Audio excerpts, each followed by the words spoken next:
I've been looking into veganism for a while, actually.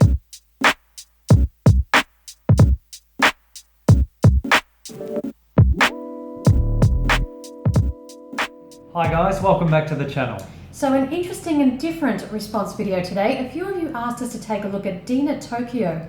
She's a fashion and beauty blogger and has over 500,000 subscribers. And a few weeks ago she made a very interesting video talking about veganism and halal slaughter. Now we've been asked many times in the past to talk about halal meat, and we've never gone there because, you know, it's linked to religion, so it can be super controversial. Yeah, and we're not here to judge anyone's religion, but this topic does need to be talked about because it is literally a matter of life and death for the animals, for people, and for the environment. Yeah, so Dena has opened up the discussion on her channel, so we're going to take this opportunity to respond to her and discuss halal slaughter. Today's look is inspired by Kat Von D. If I haven't told you, I got an invitation to go and have afternoon tea. Vegan afternoon tea with Kat Von D, so... It was great that Dena was able to experience afternoon tea vegan style. And she met popular makeup artist Kat Von D, who is an incredibly charismatic person and a vegan. And Dena was really taken by Kat's personality. So all of this paved the way for Dena's discussion later on that night. I've been thinking about just veganism in general, right?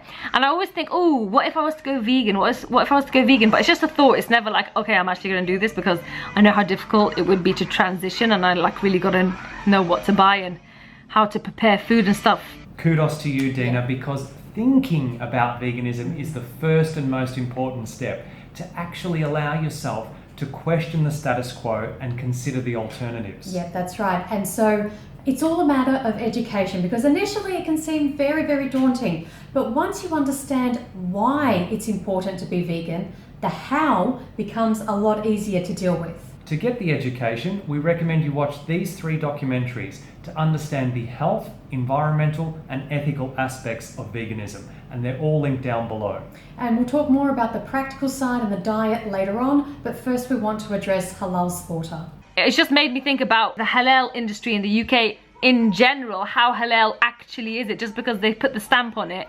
But if we know that these factories are, you know, mass producing, and the way that the animals are living in the factories are shit, and they're not roaming free, they're being mistreated, they're all watching each other getting sacrificed and being scared, things like that, then technically, you know, slaughtered, sacrificed, whatever, then technically how halal is halal meat anyway, guys? Well, Dena, before we give you our thoughts, we're going to show you one of the best case scenarios for halal slaughter. And no, we're not going to show you the actual slitting of the throat. We're not showing anything like that. You won't see any blood at all. This clip comes from an extremely comprehensive video on halal and kosher slaughter by Bite Size Vegan. We've linked her video in the description below and really encourage people to watch that. So this example of halal slaughter is from Texas in the United States. And remember, if you have to turn away from watching any of this, even though we're not showing the actual killing, you have to ask yourself, why is it okay for you to eat? The position has to be very comfortable for the animal first, so he can cooperate with me and I'll be comfortable to give him a good slaughter.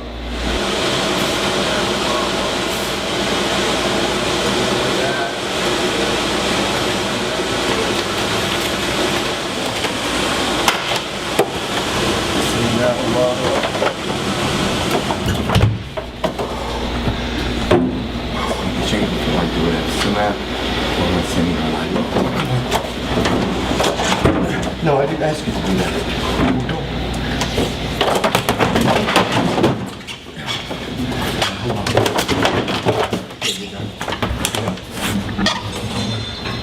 Bismillah, Allahu Akbar. Bismillah, ولا يضر ولا حسن. شيء في الأرض ولا بسم الله.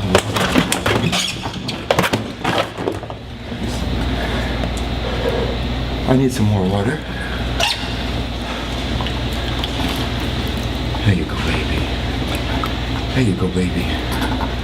Bismillah, Allahu Akbar. Bismillah, الذي لا يضر من شيء. Where's my knife? Right behind you. Oh. Bismillah, Bismillah, Allahu Akbar.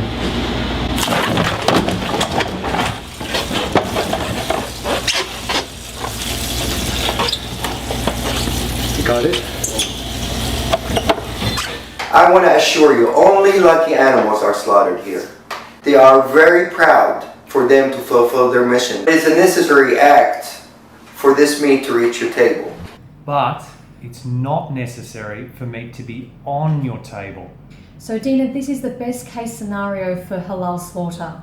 And the question you asked is this okay? So now that you've seen the footage, is it okay? And of course, the human mind can come up with all kinds of justifications. So let's look at it another way.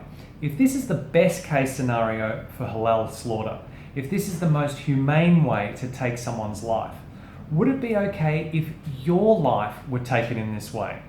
Now we all saw how much that animal did not want to enter that room. And animals aren't stupid. They don't want to die.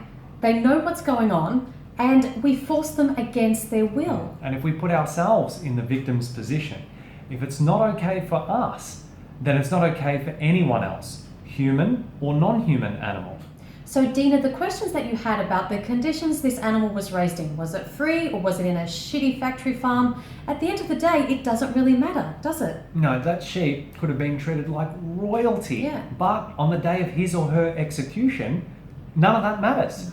They don't want to die. And as you saw, they will fight to save their life. Yeah, that's right. And the footage that we have seen of halal slaughter in just regular busy slaughterhouses is absolutely gut-wrenching. All the other sheep aren't watching it and panicking. They've been treated fairly beforehand. They haven't been, you know what goes down in these slaughter houses. Slaughter is what goes down. They are houses of slaughter. Now that sheep that we saw in the video was treated the way you think it should be, Dena. It was treated fairly beforehand. It was in a room on its own, and it didn't watch other animals be slaughtered before it. And yet we could see how much that animal was trying to escape from the most halal way of being killed. It just made me think about that. So and then I started to feel really sorry for the animals. Yes, you're thinking of the animals, and that's beautiful. That's a heart connection is starting to be made, because we feel sorry for them, we feel compassionate, we don't want to hurt them. So we have to think about this every single time we sit down to eating their body parts or secretions. Then I'm just like, oh, what if we were to go vegan? But then I don't even know how to do that.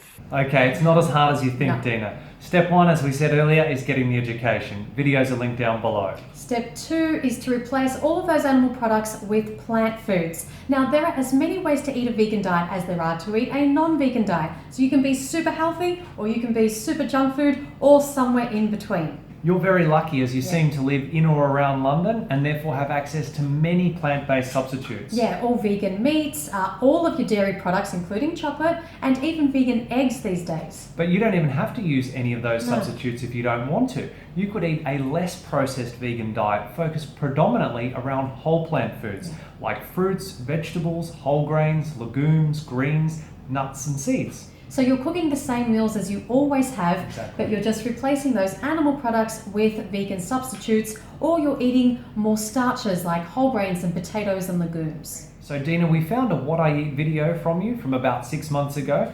We assume you're still eating like this, so let's take a look and we'll show you how you can turn it into a healthy and easy vegan diet. I know all the calories in the world of every food, and that's because how food controls my life, unfortunately, or it did for a while, and slowly it isn't, thankfully. To have me one of them instant coffees, because I'm addicted to that. Look how gorgeous and creamy it is. It's a big calorie meal, but I get a lot for it, and it's going to keep me full now until dinner time. And for dinner, then I'll have something quite light. So, and just to finish up my lunch, I like to have a cup of milky tea. Now, basically, I'm really craving something sweet to get rid of that onion taste, and my tea didn't fulfill that. So the other day, I went to TK Maxx and I bought 4 packets of macaroons. These 3 will just be my treats for the day. That's it. I kind of regret having the macaroons, but not really, because they were so good. And really, to get rid of my craving, if I was really good today, I would have just had dates. Butterfly chicken! Forgot to tell you, I also had a Red Bull. And here's my plate, guys. I think it's about 7:30. Basically, now I'm craving. What's behind me right there is really killing me off right now, but I'm not gonna have any. What I'm gonna do is finish my food perfect day with a massive bowl of cereal. It really sorts me out, so. Alright, so here's the thing, Dina. You are craving sweets and cereal because you're eating a very low carbohydrate diet.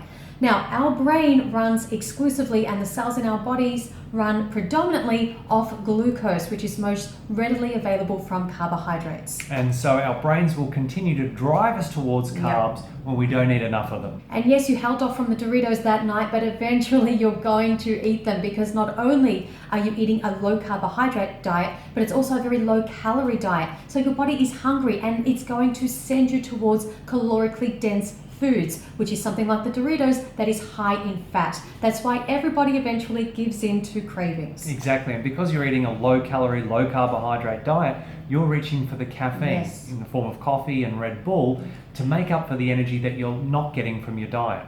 Now, imagine a diet where you don't have to count calories and you don't have to feel controlled by food. That's a vegan diet that is predominantly focused on whole plant foods. It's the human species specific diet that we're anatomically and physiologically designed to eat. Animal products have more calories per bite than low-fat whole plant foods. This means you can enjoy a much larger volume of whole plant foods compared to animal products. And because we're not designed to eat animal products, calories from animal products are also utilized differently by our bodies compared to calories from whole plant foods. We go into the details of how in this video, which we've linked below.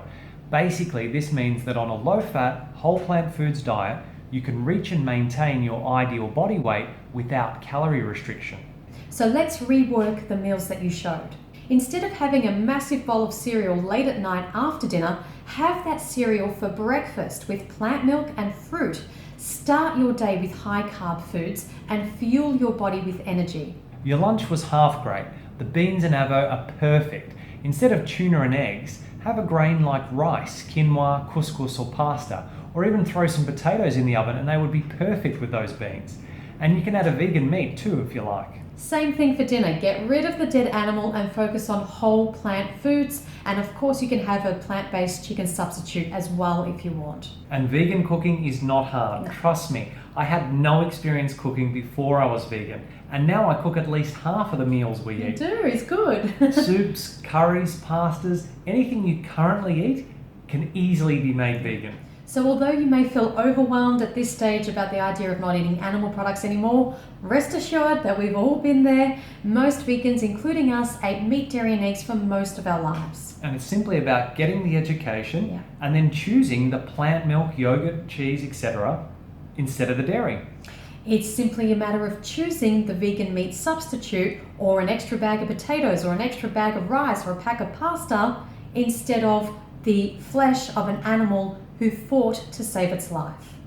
So Dina, we hope this video has given you more to think about, and we really are open to answering any questions you might have or even making some changes. So feel free to message us if you like. Please help us share this video with Dena. Her social media is linked down below. And also please keep the comments very respectful. Remember that we're here to educate, not hate. Like, share and subscribe, and remember until next time that going vegan is not the most we can do. It's the least we can do. See you next video. Bye guys.